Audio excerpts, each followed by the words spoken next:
Est-ce qu'on t'a déjà dit que lorsque tu as mal, il faut que tu arrêtes de bouger complètement? Est-ce que vous vous êtes déjà posé cette question-là? J'ai mal, qu'est-ce que je devrais faire? Ah, je sais pas, je vais rien faire. Si c'est le cas, cette vidéo-ci est pour toi. J'ai souvent des clients qui me posent la question, j'ai mal, j'ai décidé de rien faire parce que je savais pas trop. Donc, j'ai décidé de vous faire cette vidéo-là si c'est parce que c'est une question que je revois souvent. Avant tout, je me présente. Mon nom, c'est Dominique Rainville. Je suis kinésiologue et kinésithérapeute. Ma mission, c'est simple, c'est de vous donner des outils et des astuces à faire au quotidien pour pouvoir vous aider à prendre soin de votre corps et de votre esprit, parce que oui, les deux sont interreliés, mais ça, c'est une autre vidéo au grand complet. J'ai mon amie Carlos avec moi aujourd'hui. On ne va pas l'utiliser, mais comme vous pouvez voir, ça fait un petit bout de temps qu'il n'a pas bougé, c'est sûr et certain. Donc, mon oncle Serge disait toujours il faut que ça grouille, sinon ça rouille. Sans trop le savoir, mon oncle Serge avait raison. Fut un temps où on disait aux gens vous avez mal, vous vous êtes blessé, arrêtez tout, ça va empirer la situation. Plus les recherches ont avancé ou plus les recherches dans le domaine ont avancé, tout simplement, on s'est rendu compte que c'était peut-être pas nécessairement la meilleure solution. Hein? Souvent, les gens se faisaient mal au dos, puis on leur disait « Allongez-vous sur le dos, restez là jusqu'à ce que ça fasse plus mal, puis après, relevez-vous et marchez. » Malheureusement, ce qu'on s'est rendu compte, c'est qu'en proposant ça aux gens, les gens finissaient par ankyloser, voire même perdre de la masse musculaire. Et aussi avoir peur de bouger. Ces trois facteurs-là ont une instance quand même assez importante quand vient le temps de la douleur. Évidemment, ankyloser, je pense que vous pouvez comprendre pourquoi ça n'aide pas.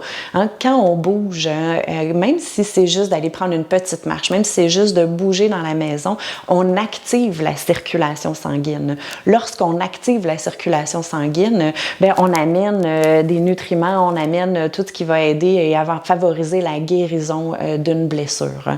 Donc, de bouger pour ne pas ankyloser, définitivement une bonne chose. Pour ne pas perdre de masse musculaire, vous avez besoin de votre masse musculaire pour pouvoir bouger, hein, vos articulations, évidemment. Mais si on perd une masse musculaire, souvent on va perdre même aussi de la stabilité. Et puis, un muscle qui ne bouge pas, qui s'enraidit, peut aussi créer de la douleur. Donc, de ne rester complètement immobile n'est pas la solution non plus. Finalement, la peur de bouger. Plus les recherches avancent, plus on se rend compte que la douleur, c'est pas juste une question de mécanique. C'est pas juste parce que j'ai étiré un ligament ou j'ai étiré un muscle ou qu'il y a un problème mécanique que je ressens de la douleur. La douleur est gérée beaucoup par notre cerveau. Ça aussi, c'est une autre vidéo au grand complet, mais c'est important pour vous de comprendre que si vous avez peur de bouger, votre cerveau va comprendre que bouger, c'est dangereux. Tandis que si on respecte notre corps, on respecte nos sensations. C'est-à-dire que si j'ai une grosse blessure, si on prend par exemple l'exemple d'une entorse lombaire, que je me suis faite mal, évidemment qu'on ne vous dira pas aller courir ou aller faire une marche d'1 heure. Ça vous aidera pas nécessairement. Par contre, si vous bougez doucement, dans le respect de ce que vous ressentez, vous allez voir que de 1, vous risquez d'avoir plus vous bougez, moins vous allez avoir mal.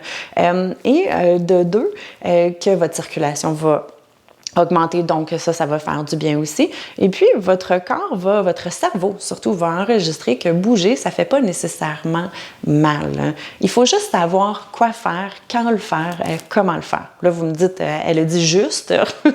C'est pas si simple que ça, effectivement. Ce que je vous suggère, c'est de vérifier comment vous vous sentez pendant l'activité.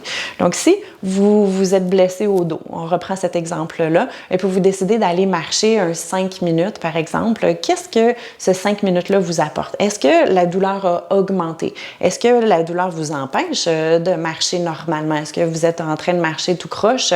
Vous êtes obligé de compenser. Si la réponse est oui, peut-être que vous n'avez pas choisi la bonne activité pour vous. Peut-être que ce n'est pas de marcher le mouvement dont vous avez besoin, mais c'est juste de vous mobiliser tranquillement à la maison en faisant des petits micro-mouvements.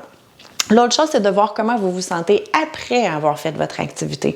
Donc, si vous êtes allé marcher et puis qu'après avoir été marcher, vous vous rendez compte que vous êtes obligé de vous asseoir, de vous allonger, que la douleur elle a augmenté, que vous ne pouvez plus faire vos activités quotidiennes à ce moment-là, encore une fois, peut-être que l'activité que vous avez choisie n'était pas la bonne pour vous pour ce moment-là. Donc, c'est simple. Définitivement, on veut continuer à bouger. Il faut juste choisir la bonne activité pour soi et puis le bon dosage, le bon temps. Souvent, mes clients qui sont bien intentionnés me disent « Je suis allée marcher, finalement j'ai marché une demi-heure puis après ça, j'étais complètement à terre. » Peut-être qu'une demi-heure, c'est trop. Vaut mieux commencer avec un petit peu, une petite durée, puis de l'augmenter tranquillement, de faire des tests comme ça pour voir si effectivement la douleur augmente ou vous vous sentez mieux. Donc, en résumé, bouger, c'est toujours la bonne option. Il faut juste savoir quoi faire pour bouger. En plus de bouger par rapport à votre circulation sanguine, ça aide à bouger, à garder votre masse musculaire. Ça aide aussi au niveau du moral, de rester enfermé. Moi, je dis toujours de rester fermé avec son petit nuage gris au-dessus de la tête. Ça fait pas du bien au moral. Puis quand le moral va pas bien, bien, le corps va moins bien aussi. Donc, de prendre de l'air un peu, ça aide toujours. De bouger un peu, ça aide toujours aussi pour le moral. Donc, pour toutes ces bonnes raisons-là, j'espère que la prochaine fois que vous allez vous sentir que vous avez une certaine douleur ou que vous avez un inconfort, de recommencer à bouger, c'est toujours une bonne solution. Il faut juste doser, trouver c'est quoi la bonne activité pour nous, qui aggrave pas notre situation, mais qui nous fait sentir bien surtout. Si vous avez aimé cette vidéo aussi, je vous invite juste à cliquer j'aime et puis de me mettre des commentaires. Comment est-ce que vous avez trouvé ça? Comment avez-vous des questions même à me poser? Posez-moi les questions, je vais définitivement prendre le temps d'y répondre. En plus, sachez que, encore une fois dans les liens en bas ici, vous pouvez télécharger mon outil gratuit qui est faire des exercices en cachette. Les exercices en cachette, c'est la meilleure façon de continuer à bouger sans nécessairement aggraver nos sensations.